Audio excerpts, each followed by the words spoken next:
welcome back. I am so glad you're here.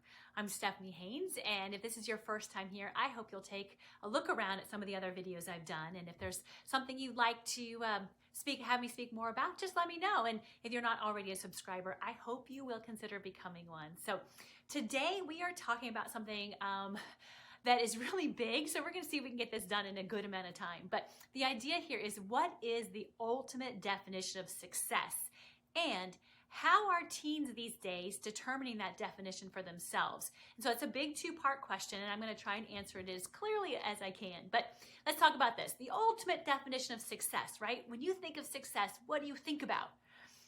Okay, get a little clearer about that. See, the ultimate definition of success is really up to every individual. What I want to do with my life and how I see success is going to be very different than how you see success. And that's okay. That's the point, right?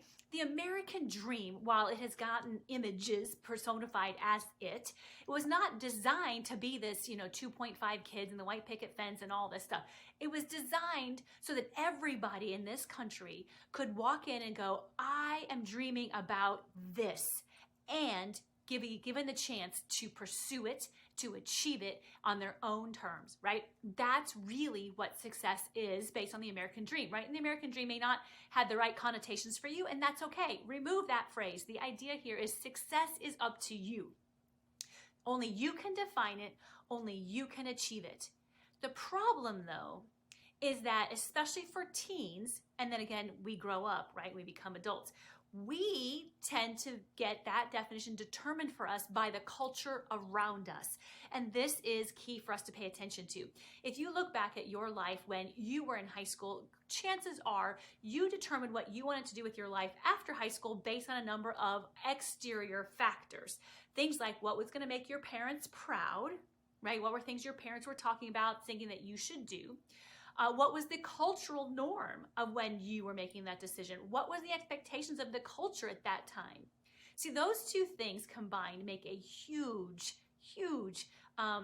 inroad into what anybody thinks about what success is supposed to be. And that's a problem, because really success is an internal thing. I feel successful when I'm doing the things that matter most to me, not what matters most to the culture. So teens are, however, today are looking around going, what does success look like? Success looks like a blue check mark next to my name. Success looks like billions of followers or millions of followers. Success looks like getting paid just to show up on social media. And it might be true for them, but it's not true for all of us. Success also looks like my parents are really proud of me. Success looks like I'm making a ton of money, or I'm going to be able to make a ton of money. Success may look like I'm breaking through corporate, glass ceilings. I'm climbing the corporate ladder, and I'm going to be this successful person, even though they haven't quite determined what that is. I've also noticed in our culture, there is a beginning pervasiveness as I'm successful because I'm going to be able to be with my family, spend more time with my family. And I think that's a really great shift that's starting to happen. But the problem is here that still most teens are determining their value, their success based on what their culture says it should be. And as parents and educators, I think we have a choice here and an option to really help them define it in a different way. So how can we do this? One, we can help them recognize that success truly is based on values. Living out your values is what creates the feeling of success.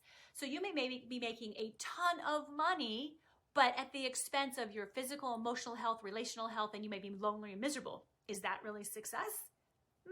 That's a question to ask your teen, right? The idea is help them examine their own values.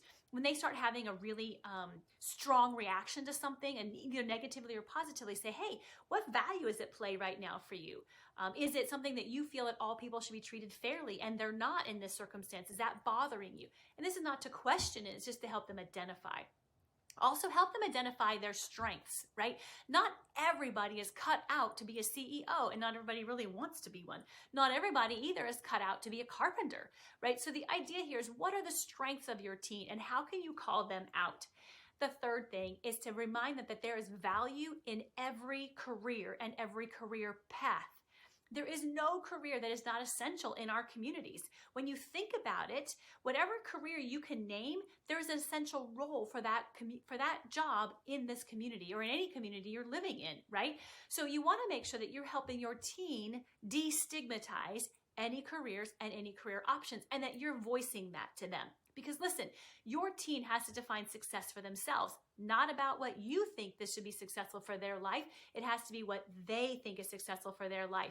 And so you having stigmas against options or careers might prevent them from stepping into something that's really great for them, where they can be really happy and really successful. And that, I know, is what we want as parents and educators, right? The last thing that we can do is that we can encourage them to dream. Let them dream. When they're 4 and 5, we let them do all kinds of things. I'm going to be an astronaut. I'm going to be a famous chef. I'm going to be a firefighter. Nobody questions it then. Why do we question it when they could become 15? Why do we question it at 16? Why do we say, are you sure? I don't know if you can do that. Seriously, let's encourage them to dream, and then let's help them build that pathway to get there. And I promise you, if it's not something that they're going to be good at, they're going to stop and decide, oh wait, that's not